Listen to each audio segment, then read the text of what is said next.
Night doesn't fall gently on Elm Street. It crashes down like a warning, one that the town never truly understood, and one that its teenagers never had a chance to escape. In 1984, a low-budget horror film from an ambitious young director stepped into the world with a premise so simple, yet so deeply unsettling, that it rewired the genre forever. What if the one place you should be safe your dreams is exactly where you're hunted? But A Nightmare on Elm Street is not just a slasher, it's a labyrinth, a tangle of buried fears, studio conflicts, production dangers, and behind-the-scenes oddities that have, for decades, remained largely hidden beneath the shadow of Freddy Krueger's glove. While audiences remember the razor-fingered killer and the surreal dream sequences, very few know the darker truth. This film was built from real childhood fears, crushed financial desperation, bizarre accidents, and creative decisions so risky they bordered on reckless. Every frame, from the iconic boiler room to the blood-soaked bedroom, carries stories that were never meant to be revealed. Stories of cast members pushed to physical limits, scenes that nearly killed stunt performers, shots that were achieved only because the crew ignored rules, safety, and sometimes even gravity itself. And beneath all of it, a chilling undercurrent, strange coincidences, unexplained mishaps, and a sense among the crew that something about this production felt wrong. Tonight, we return to Elm Street not to revisit the plot you already know, but to unearth the secrets buried beneath it.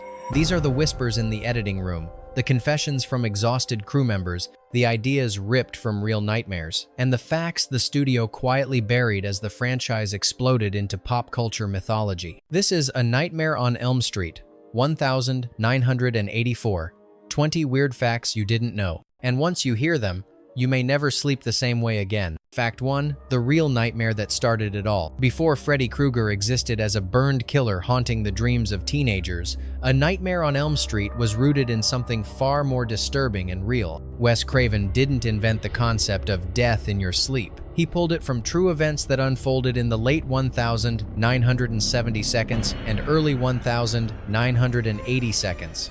A series of mysterious deaths among young Southeast Asian refugees who inexplicably died during nightmares. These were healthy teenagers, no disease, no trauma, no overdose. They simply fell asleep, screamed, and never woke up. Craven discovered these stories buried in old newspaper clippings. One article described a boy who refused to sleep for days, terrified of something he couldn't describe. When he finally collapsed from exhaustion, his family thought the nightmare was over until they heard him screaming in the middle of the night. By the time they reached him, he was dead. No medical explanation, no physical cause. Doctors called it sudden unexpected nocturnal death syndrome. To Craven, it was something else. A perfect horror idea, because it was real and unexplained. He combined this with a childhood memory of a man in a fedora who stared at him through his bedroom window when he was young, a face so horrifying that Craven carried it into adulthood. That unknown figure became the foundation for Freddy's silhouette, the hat, the darkness, the silent menace. So while the audience sees Freddy as fiction, the truth is more unsettling. The film grew out of real nightmares, real deaths, and real fear. Craven didn't create a monster, he translated one. And the most chilling part? Those mysterious nocturnal deaths didn't stop when the film was released. They continued quietly in small corners of the world, adding an eerie question that still lingers today. Did Freddy come from imagination, or did imagination simply give a familiar form to something already lurking in the dark? Fact 2. The script nobody wanted, until they feared they lost it. When Wes Craven finished the script for A Nightmare on Elm Street, he believed he had something groundbreaking. A villain who strikes when the victim is most vulnerable. But Hollywood didn't see brilliance, they saw a financial disaster. Nearly every major studio rejected the script. Some called it too strange. Others said dreams were not cinematic. One studio executive even told Craven, "Horror is dead, no one wants this anymore." The irony? These same studios begged to buy the film after they realized someone else was taking it. Craven spent months carrying the script from office to office, receiving nothing but dismissals. The turning point came when Disney showed interest, but only if Craven rewrote Freddy as a family-friendly villain who didn't actually kill children. Craven refused. After that, he was back to square one. Eventually, he took the script to Robert Shaye, the founder of a struggling company called New Line Cinema. Shaye was nearly broke, with the studio on the edge of shutting down. But he saw something in Craven's story, a strange, risky vision that felt unlike anything else in horror. he agreed to produce it, even though the budget was tiny and investors backed out multiple times. Then something unexpected happened. The same studios that rejected the script panicked when they heard New Line was moving forward. Universal and Paramount called Craven back. Warner Brothers suddenly wanted a meeting, but it was too late. Craven had already signed with Shea. One executive famously said, "We didn't know it was a nightmare until someone else woke it up." Because of that one decision, A Nightmare on Elm Street didn't just become a hit, it saved New Line Cinema entirely. The studio would later be nicknamed The House That Freddy Built, and it all began with a script nobody wanted until they thought they'd lost it forever. Fact 3. The opening scene that nearly set the studio on fire. The iconic opening sequence, Freddy forging his razor-fingered glove in a dim, grimy boiler room, sets the tone for the entire film. But behind the scenes, that sequence was far more dangerous than the studio ever allowed the public to know. The shot was filmed in a cramped industrial space, with faulty ventilation and aging electrical wiring. The crew used real metal, real sparks, and real heat. Nothing was simulated. Practical effects artist Jim Doyle, who operated the glove and built the metalwork, was placed inches away from live machinery with no protective gear except a pair of thin gloves. The studio wanted grit and realism, but they also wanted it cheap, and that combination proved hazardous. During the shoot, one of the metal grinders malfunctioned, causing a burst of sparks that ignited nearby insulation. A small fire began to spread behind a wall, unnoticed by most of the crew. The only person who realized something was wrong was a lighting technician who smelled burning plastic. When he investigated, he saw smoke leaking through the cracks and immediately yelled for an evacuation. The team rushed out, dragging cables and equipment while someone grabbed a fire extinguisher. By the time they put out the flames, parts of the boiler room set had melted and the air was thick with toxic fume. Production was shut down for hours, and the studio ordered Craven to stop using fire in close quarters. He ignored that note later in the film. What's even stranger is the crew's recollection afterward. Multiple people said they felt like they were being watched during the shoot. One camera operator claimed he saw a shadow moving in the boiler room when no one was supposed to be there. Others blamed exhaustion. Some blamed the lighting, but a few admitted something else. The boiler room didn't feel like a set. It felt inhabited. Fact 4. The hallway of blood that almost killed the set. The iconic moment when Tina is dragged across the ceiling and slammed from wall to wall is one of the most shocking scenes in horror history. But the terrifying part isn't just what's on screen, it's how dangerously the crew had to push the limits to pull it off. Instead of using wires or special effects, Wes Craven insisted on building a full rotating room, a giant cube on a hydraulic axis that could spin 360 degrees. Everything inside, furniture, fixtures, props, was screwed down or bolted into place. Everything except the actors. Amanda Wyss, who played Tina, wasn't strapped in. She had no harness, no safety rig. She was told to move with the room. Every time the set rotated, she had to anticipate gravity by pure instinct. The camera operator was strapped to a seat welded to the wall, but the rest of the crew had to cling to metal bars outside the spinning box. Midway through filming, a sudden mechanical glitch caused the room to jerk violently, tilting harder than planned. Wyss lost her footing and slammed shoulder first into the corner of the set. For a few seconds, she was dangling upside down, trying not to fall directly onto the spinning floor. The crew yelled for an emergency stop, but the operator took several seconds to halt the rotation. When they finally shut it down, Wyss was trembling, her arm bruised purple. Craven wanted to redo the shot. Wyss refused. The take you see in the film, the one where she looks genuinely panicked, clawing at empty air that wasn't acting, it was fear. Real, unfiltered fear from an actress who wasn't sure the room would stop in time. And the most chilling detail? Crew members later swore the room sometimes shifted on its own, even when the hydraulics were turned off.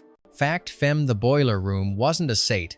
It was a real abandoned facility. Most horror films create their nightmares on carefully controlled studio sets. A Nightmare on Elm Street didn't have that luxury. With a small budget and a desperate need for authenticity, the production team sought out a location that felt wrong, somewhere old, forgotten, and unsettling. They found it in a decommissioned boiler room of a metalworking plant, one that had been shut down after a series of unexplained accidents. No one told the cast that part. The air inside the boiler room was suffocating. Temperatures regularly climbed above 100 degrees Fahrenheit, 38 degrees Celsius, and the smell of rust, oil, and burnt dust clung to clothing for days. Crew members reported hearing distant clanging even when no machines were operating. One grip claimed he heard footsteps pacing on the catwalk above him, only to find the walkway empty. Another swore he heard a low growl echo from the pipes. Worse, the electrical system was unstable. During shooting, a lighting rig suddenly short-circuited and sent sparks raining down near Robert Englund, who was fully costumed as Freddy. The crew rushed to shut off power before his metal glove made contact with the live wires. Had the glove touched them, he could have been electrocuted instantly. Because the location was so hazardous, the insurance company demanded daily safety inspections. According to production notes, the inspector found heat anomalies in several areas, spots that registered temperatures far higher than the rest of the room, with no machinery active nearby. When asked about it later, he refused to elaborate. The crew never felt comfortable inside that space. Englund said that whenever he stepped into the boiler room as Freddy, the air felt heavier, like something was waiting. And by the end of production, no one was willing to film there alone, not even for pickup shots. Fact 6. Freddy's glove was so dangerous it was banned from set. Freddy Krueger's glove is one of the most recognizable weapons in horror history. 4 razor blades mounted on a metal frame, welded onto a leather work glove. But what most fans don't know is that the original glove wasn't a prop. It was a fully functional, sharp-edged, real metal weapon designed to look crude and violent. And on set, it was a hazard. The first version of the glove, built by effects artist Lou Carlucci, featured metal blades sharpened to a lethal point because Craven wanted the movements to look authentic when lit by the dim, flickering boiler room lights. But this choice nearly caused multiple injuries. During rehearsals, Englund accidentally swung too wide and sliced through a foam set piece cleanly. Another time, the glove skimmed past an actor's shoulder, cutting through his costume like paper. The turning point came when the glove went missing. One morning, the crew discovered the prop table empty. The glove, this real, razor-sharp weapon, was gone. Filming halted while everyone searched the set. After nearly 2 hours, they found it tucked behind a stack of crates. No one ever admitted moving it. Some crew members joked that Freddy hid it. Others were less amused, especially since the area where it was found had been locked overnight. After that incident, production made a strict rule. The real glove was banned from set, unless absolutely necessary. A dull-bladed stunt version was created for close contact scenes. Only Craven, Englund, and the effects team were permitted to handle the original, and it was kept locked in a metal case when not in use. But here's the strange part. After the film wrapped, the glove disappeared again, this time for good. New Line locked it away, but when they tried to retrieve it for Freddy's Revenge in 1985, the case was empty. To this day, the original glove from the first film has never been recovered. Fact 7. The waterbed scene nearly drowned the actor playing Glenn. The death of Glenn, Johnny Depp's character, is one of the most unforgettable moments in the film. A geyser of blood exploding from a waterbed, splattering across the ceiling in a surreal, dreamlike flood. But the way that scene was shot was far more chaotic and dangerous than anyone expected. Wes Craven reused the same rotating room built for Tina's death. But this time,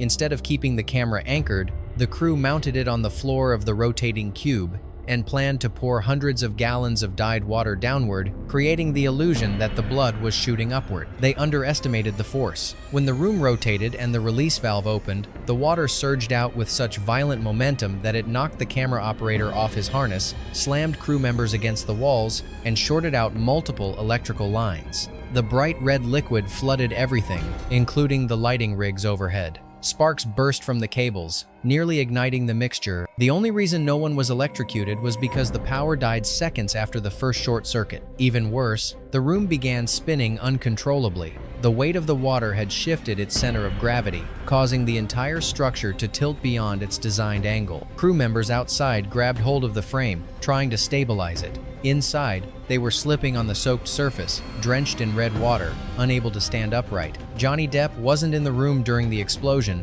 but he had been scheduled to shoot inserts earlier that day. Had the timing changed, he could have been trapped in the rotating blood box. When the chaos finally stopped, the set was ruined, the equipment drenched, and several crew members were bruised and shaken. Craven reportedly said that the moment the water hit the ceiling, he realized something terrifying. He had lost control of his own nightmare. Fact 8. Nancy's final confrontation was filmed during a real emergency. Heather Langenkamp's performance as Nancy is unforgettable, determined, exhausted, haunted. But the intensity of her final confrontation with Freddy came from something far more real than acting, because during filming, the cast and crew were dealing with an actual emergency unfolding around them. Production was already behind schedule. Tensions were high. The climactic chase sequence required multiple pyrotechnics, timed explosions, and a narrow escape through tight hallways. But just as they started shooting, the fire marshal overseeing the effects received a call. The real fire alarm system in the warehouse had malfunctioned earlier that day,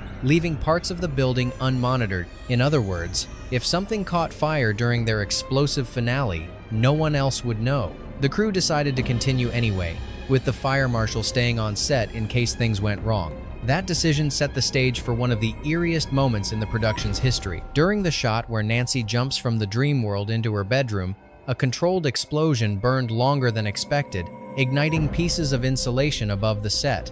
The cast didn't know. The crew didn't know. Only the fire marshal noticed the smoke beginning to drift toward the rafters. Instead of yelling "cut," he quietly moved toward the flames, extinguisher in hand, and smothered them while the scene continued. Heather later said that she felt an unexplainable pressure in the room during that take, as if everyone was holding their breath. What she didn't realize was that they truly were. The crew had spotted the marshal's movement, but they couldn't risk breaking the shot or startling the actress. That final scream of Nancy's the one filled with panic, frustration, and raw energy wasn't just performance. It was the energy of a cast and crew who knew the room could catch fire at any second. Fact 9: Freddy's voice wasn't just recorded, it was distorted in a strange, unsafe way. Freddy Krueger's voice is one of the most haunting elements of the film, raspy, guttural, echoing with a metallic growl that sounds both human and inhuman. But the way that voice was created is something the studio never publicized, partly because it wasn't exactly safe, and partly because no one could fully explain why it worked. Instead of using standard distortion filters, sound designer Charles Bernstein experimented with an old, malfunctioning analog machine that had been sitting in storage for years. The device crackled, hummed, and produced unpredictable feedback, but Bernstein believed the imperfections could create something frightening. To test it, he fed Robert Englund's raw vocal recordings into the machine. The first few attempts failed, just static and distortion. But then, during one late-night session, the machine produced a deep, layered tone that made Bernstein freeze. The warped voice sounded almost alive, as if there were multiple voices overlapping Freddy's, some whispering, some growling. He tried to replicate the effect the next day. It didn't work. Only late at night did the machine produce the same eerie distortion. Engineers joked that the device was possessed, while others suggested the temperature or electrical load in the building might have affected its circuits. But the truth is, no one ever figured it out. They simply recorded take after take in the middle of the night, capturing variations of a sound that couldn't be created again by modern equipment. Even stranger, when the team reviewed the tapes months later, they discovered faint murmurs in the background, whispers that weren't present in the original recordings. Some believed they were artifacts of the distorted machine. Others insisted they sounded like real voices. Bernstein refused to speak about the whispers for years. Englund once said, "Whatever was on those tapes, it wasn't my voice." Fact 10. The sleep deprivation test that went too far. To make the cast, especially Heather Langenkamp, look genuinely exhausted, Wes Craven encouraged them to embrace the theme of the film, sleep deprivation. At first, this meant long shooting days, minimal rehearsal breaks, and makeup designed to highlight dark circles and pale skin. But soon, the boundaries blurred between performance and reality. One night, Craven asked Langenkamp if she would be willing to stay awake for 24 hours before filming one of Nancy's meltdown scenes. She agreed, hoping for a more authentic performance. The results were dramatic. Her voice cracked, her movements were slower, her eyes looked glassy and unfocused, all perfect for the role. But then the crew pushed the idea further. Multiple actors, including Nick Corey, Rod, volunteered to participate in sleep experiments, staying awake for extended periods, to see how their behavior changed. Corey reportedly went nearly 48 hours without sleep before filming a particularly intense scene. The effects were immediate: slurred speech, disorientation, emotional volatility, even hallucinations. During one rehearsal, Corey became convinced that someone was standing behind him when the room was empty. Another time, he claimed he saw a figure move in the shadows of the soundstage. Crew members later admitted that they sometimes heard him whispering to himself between takes, as if trying to stay grounded in reality. Production eventually intervened. A studio medic warned that the cast was mentally and physically stressing themselves in unsafe ways. Craven reluctantly agreed to stop the unsupervised sleep deprivation tests, but the consequences lingered. Some cast members reported insomnia for months after filming wrapped. A few said they continued to see strange shapes moving at the corners of their vision, and Heather later confessed something chilling. For a while, I couldn't tell when I was awake and when I wasn't.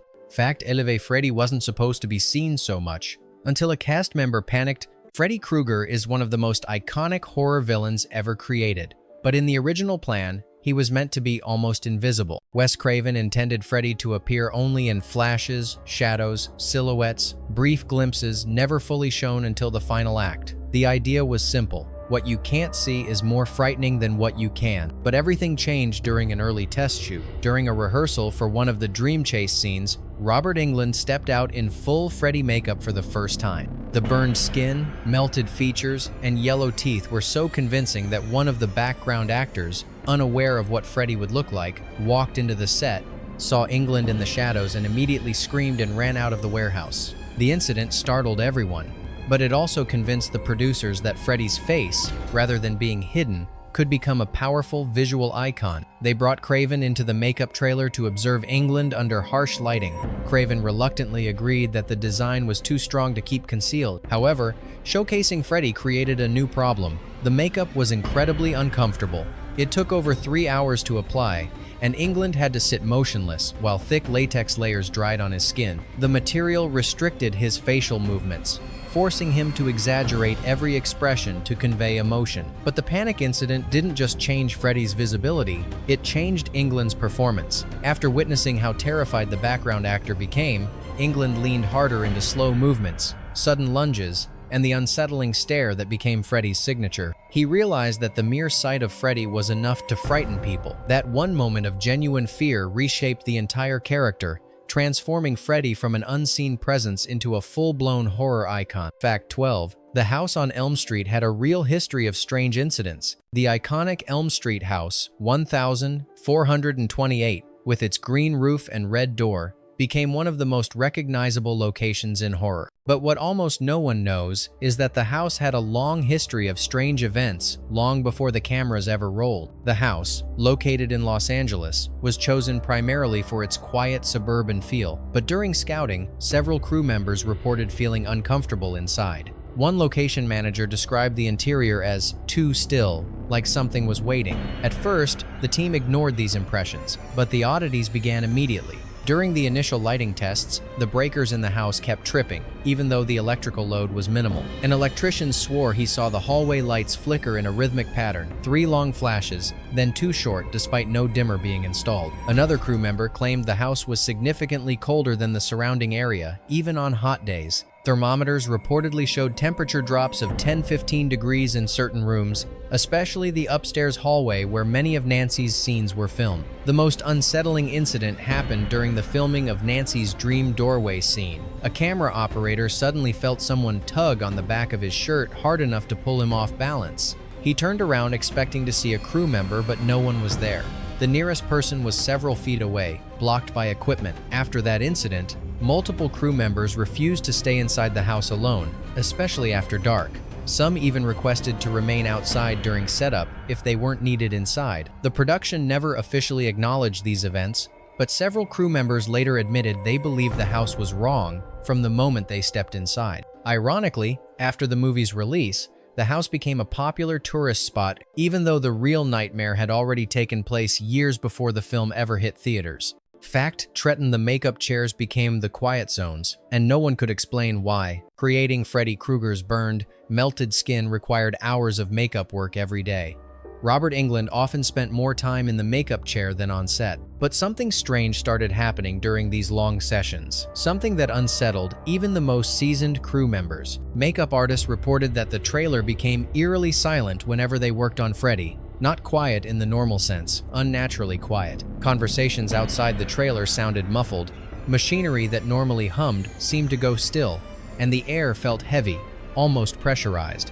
At first, they assumed it was just exhaustion, but the phenomenon kept recurring, always when Englund was in the chair, always during the most intense stages of the makeup process. One makeup artist recalled, "The moment we attached the last prosthetic around his jawline, everything went still, like the whole world stopped breathing for a few seconds." Englund himself noticed it. He said he sometimes felt like he was slipping into someone else's space, especially when the final layer of latex was applied around his eyes. He described brief moments of dissociation. He would blink, and for a fraction of a second, feel as if he was seeing the room from a different angle than where he was actually sitting. The strangest incident happened when a mirror fell off the wall during a routine check.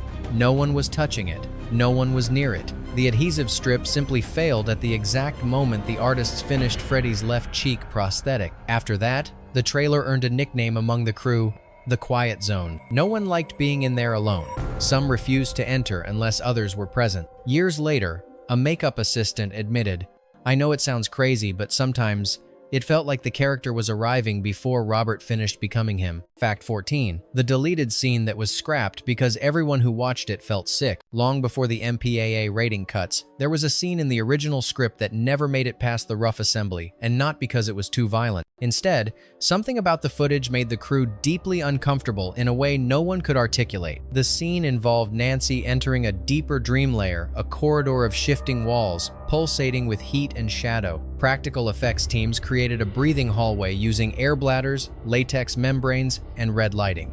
Early test footage looked promising. Then they shot the full sequence. When the editor screened the raw footage for the first time, he stopped the playback halfway through. His stomach churned, his vision blurred. He chalked it up to exhaustion. But when he showed the scene to two assistants, both independently reported nausea. One even said she felt like her heart rate dropped. Craven watched it next. He didn't get sick, but he immediately said something felt wrong, like the footage didn't follow the physical layout of the set. Walls seemed to shift too quickly, angles looked impossible, and shadows moved against the lighting direction. The DP insisted everything was done practically, and according to plan. A final test confirmed the decision.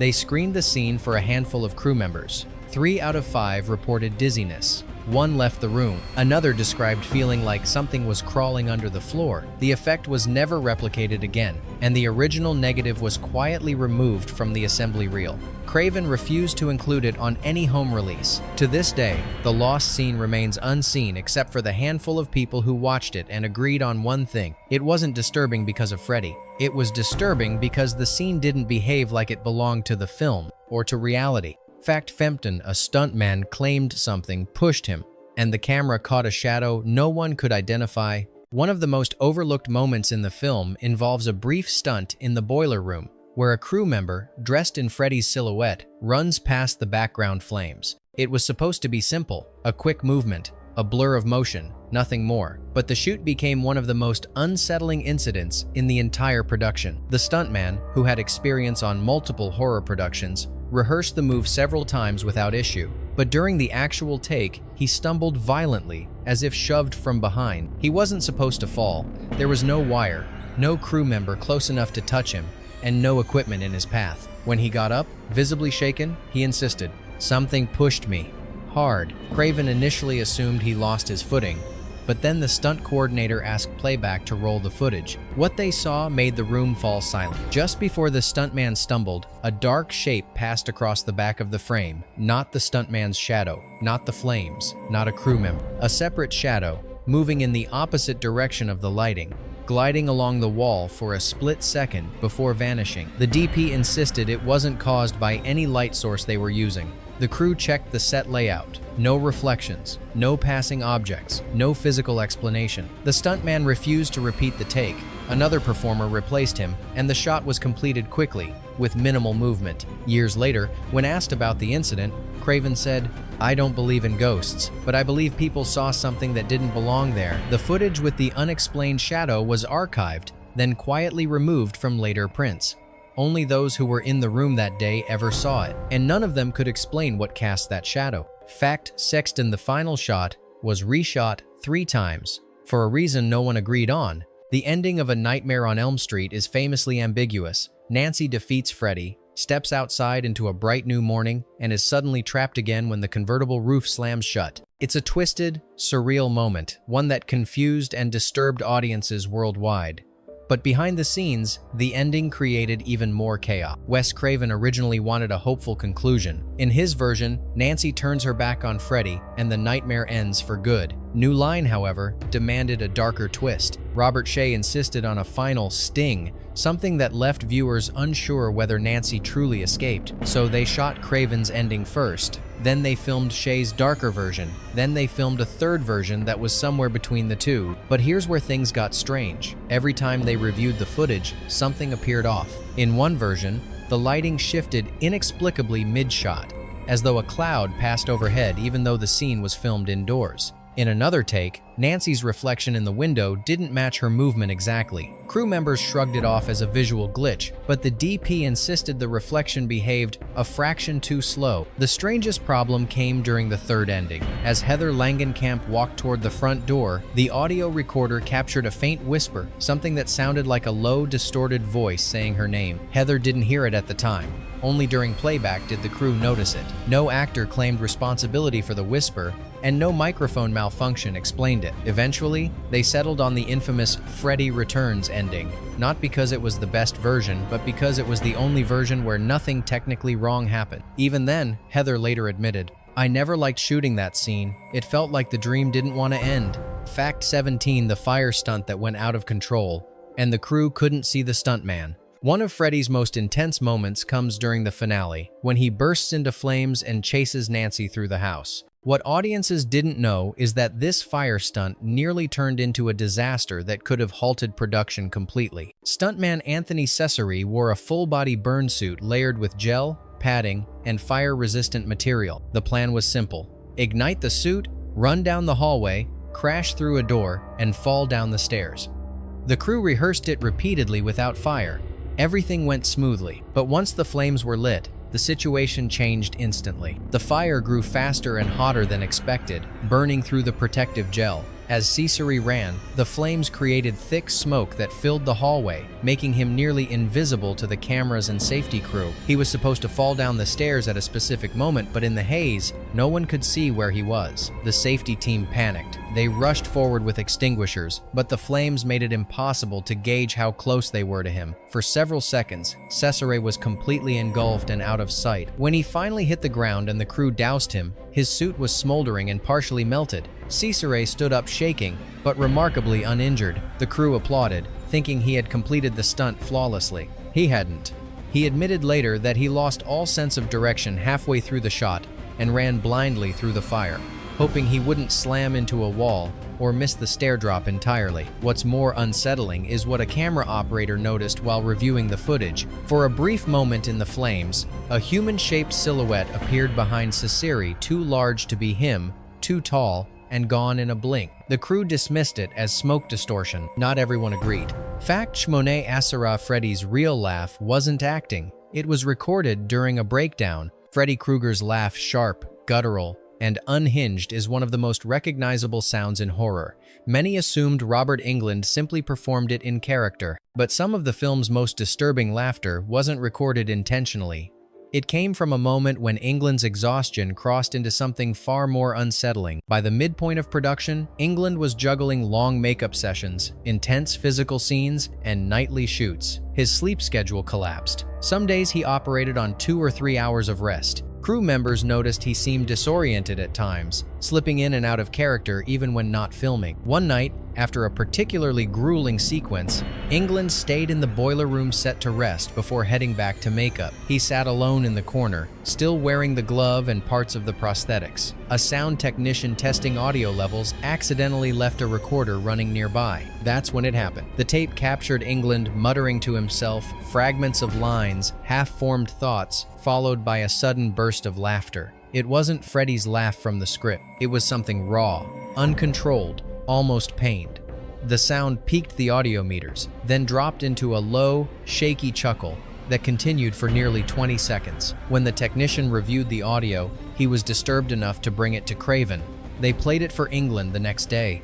He had no memory of making the sound. Craven decided to use parts of the unintentional recording during dream transitions and background audio. They appear faintly in several scenes, most noticeably when Freddy emerges from the shadows. Years later, Englund admitted that the laugh scared him more than any line he delivered. "It didn't sound like me. It sounded like someone enjoying the nightmare too much."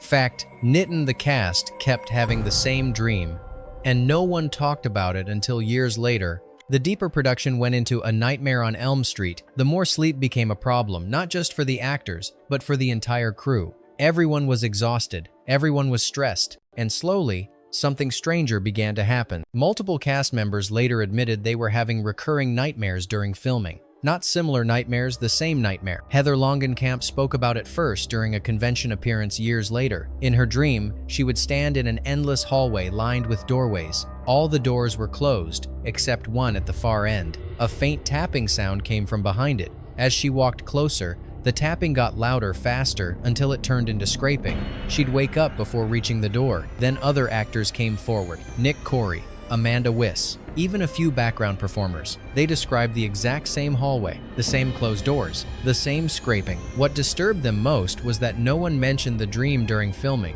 They were all silently experiencing it, night after night, but assumed it was stress or coincidence. Only years later did they realize how specific and identical the dreams were. One crew member revealed another shocking detail. The design team had created a long, narrow hallway set early in production but scrapped it before filming because it didn't feel right. When Heather saw concept sketches of the abandoned set decades later, she reportedly froze. It was the hallway from her dreams. The same layout, the same angles, even the same strange shadow at the far end. Craven brushed off the phenomenon as shared exhaustion. But he also admitted something quietly in an interview shortly before he died. Sometimes stories want to be told. Sometimes the nightmare shows itself before you film it. Fact 2: the prop master found something on set that shouldn't have been there, and it appears in the movie. Of all the strange stories surrounding A Nightmare on Elm Street, this is the one the crew avoided discussing the most because it involved a prop that seemed to appear out of nowhere and because the evidence of it is still visible in the film. During the shoot for one of the boiler room scenes, the prop master was conducting a routine check when he noticed an object tucked behind a rusted pipe, a metal glove with finger blades. But it wasn't Freddy's glove. It wasn't one of the prop department's creations, and it didn't match any version used in the movie. The glove looked older, heavier, roughly welded, with longer blades and a darker patina, almost like something that had been left to age for years. When he brought it to the effects team, they immediately denied making it. There were only 3 gloves in existence: the hero glove, the stunt glove, and the dulled close-up glove. None looked like this one. They locked the strange glove in a prop case and continued filming. The next morning, it was gone. No one checked it out. No one unlocked the case. There was no sign of forced entry. The glove had simply vanished. But here's where the story grows even stranger. During the final edit, while reviewing raw boiler room footage, an assistant editor noticed something odd in the background of a single shot, a metallic shape hanging in the shadows, half obscured by pipes. When the image was brightened, the object became unmistakable. It was the same glove. The missing glove, the one no one built, the one everyone insisted didn't belong to the production. Craven refused to comment on the discovery. Some crew members claimed the footage was a trick of the light. Others quietly believed the glove was real, and for a brief moment, the camera caught something that was never meant to be seen. The shot remains in the final cut of the film. Most viewers never notice it, but once you know where to look, you can't unsee it.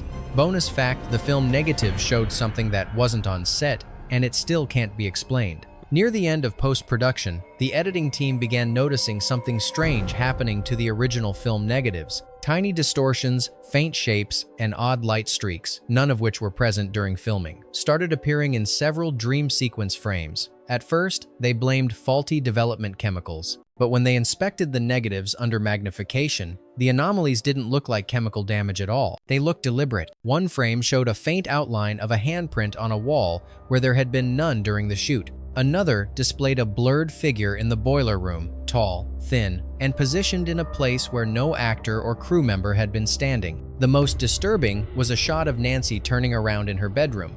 Behind her, barely visible unless enhanced, was what looked like a face emerging from the darkness, distorted, long, jawed, with hollow eyes. The editor called Wes Craven into the room. They examined the footage for nearly an hour. Craven kept narrowing his eyes, shaking his head, muttering that something doesn't line up. The anomalies didn't follow the motion of the camera. They didn't match shadows. They didn't correspond to any lighting setup. When New Line consulted a film technician, he confirmed what no one wanted to hear. These distortions were captured in camera. They're not added later. They're not errors. Something physical created them. But the crew swore nothing unusual stood in those positions. No prop, no actor, no reflection. After long debate, the studio made a decision. The anomalies would stay. They were too subtle for general audiences, and removing them would require reshooting scenes they couldn't afford. To this day, those frames remain untouched, quiet, haunting, and unexplained. Some fans claim the shapes resemble Freddy. Others say they look nothing like him at all. But everyone who has examined the negatives agrees on one thing: something was in the room, and the camera caught it. The nightmare doesn't end when the credits roll. A Nightmare on Elm Street was born from real fears, carried by a cast pushed to their limits, and shaped by accidents, shadows, and unexplained moments the studio never intended anyone to hear about. Behind every frame lies a secret, a whisper, a distortion that reminds us how thin the line is between dreams and something darker. If you want more hidden truths from cinema's strangest corners, subscribe to Behind the Fact. And remember, the things that haunt you in the dark don't always stay in your dream.